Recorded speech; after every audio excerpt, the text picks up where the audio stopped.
Russia's Su-27 flanker, developed by Sukhoi, stands as the pinnacle of Soviet Cold War fighter aircraft, designed to outmatch U.S. fighters in potential conflicts and patrol Soviet airspace.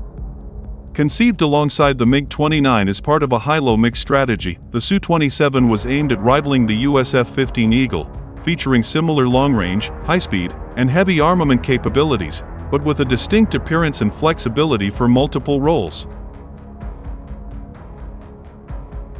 Despite initial challenges, including production issues and test incidents, the Su-27 matured into a formidable air superiority platform with extensive modifications enhancing its capabilities. Its export success underscores its global impact, although combat use has been limited. The Su-27's enduring design ensures its continued relevance and service worldwide.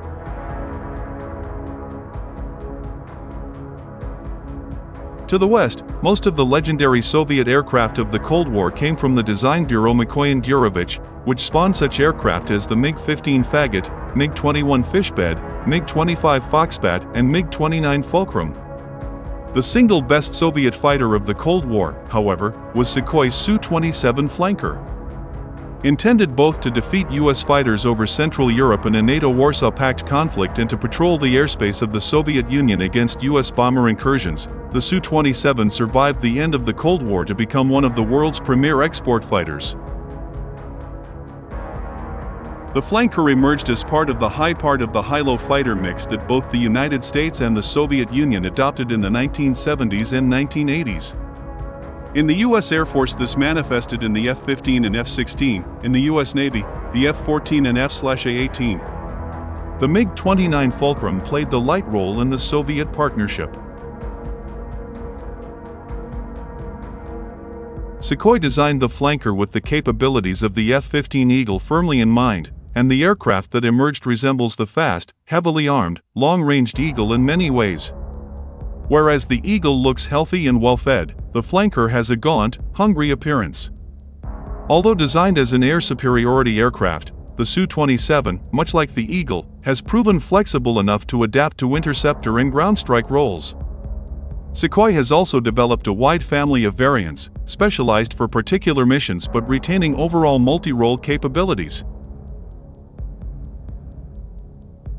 The Su-27 entered service more slowly than its fourth-generation counterparts in the United States, or the MiG-29, for that matter. A series of disastrous tests bedeviled the program's early years, with several pilots dying in early versions of the flanker. As it entered service in the mid-1980s, production problems slowed its transition to frontline status. And of course, the end of the Cold War curtailed the overall production run of the aircraft. The Su-27's capabilities are formidable. The flanker can reach Mach 2.35 with a thrust-to-weight ratio above 1, depending on fuel load. It can carry up to 8 air-to-air missiles, generally of short to medium range. Other variants specialize in beyond visual range combat, or an array of bombs and missiles. In the hands of an experienced pilot, the Su-27 can carry out a bewildering array of maneuvers, many of which have delighted airshow audiences across Russia and Europe.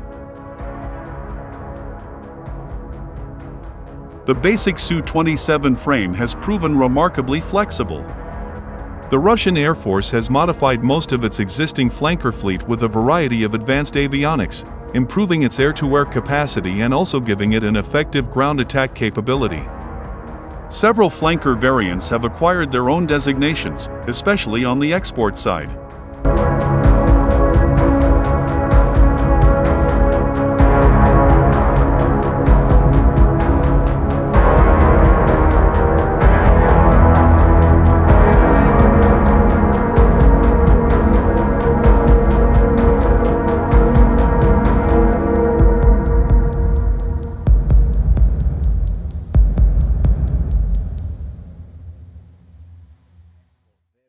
The original version of the flanker has enjoyed tremendous export success, and still flies in 11 air forces around the world.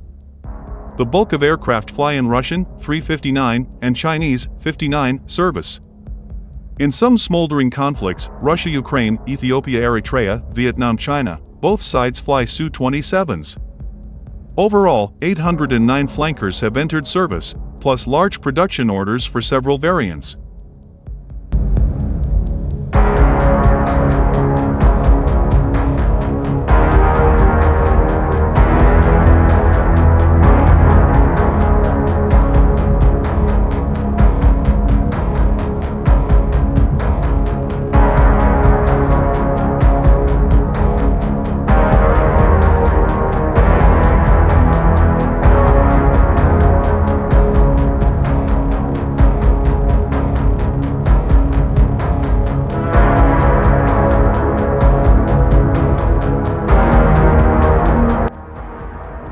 The transfer of Su-27s to China caused a surprising amount of friction between Moscow and Beijing.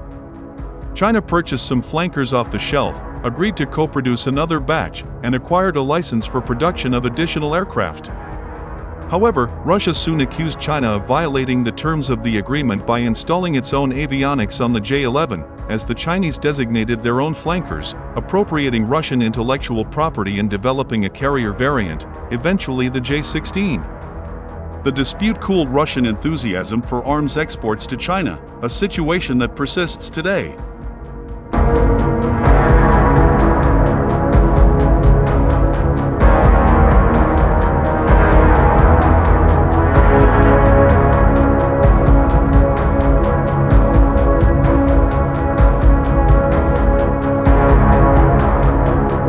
For such a remarkable aircraft, the Su-27 has seen relatively little combat. It has flown combat missions in several theaters across the world, although it has yet to serve in a sustained air superiority campaign. Flankers flew in some of the wars that characterized the disintegration of the Soviet Union, and have constituted the core of Russian air power in the wars of Russian reconsolidation. Indeed, Su-27s have flown on both sides of the spasmodic conflict in Ukraine. Su-27s in Russian service also currently fly in Syria.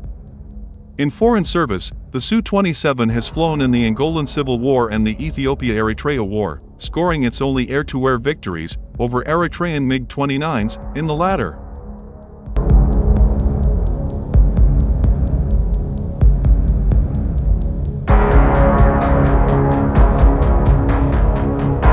The Su-27 was the last of the major fourth-generation fighters to enter service, and has proven an exceedingly successful design. Big enough and powerful enough to sustain a number of modifications and improvements, the flanker should continue to see service, and even production, for quite some time.